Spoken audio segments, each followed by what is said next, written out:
A lot of anger behind those words, guys.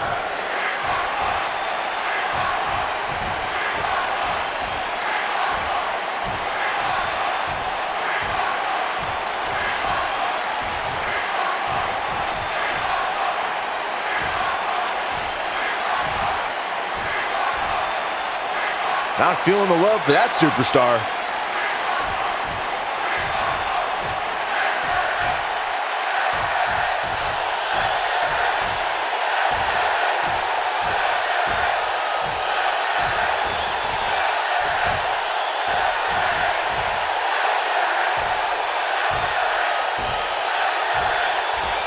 Well, now we all know what lies in store for us. I can't believe what we just saw. The WWE Universe is behind that statement, no doubt about that.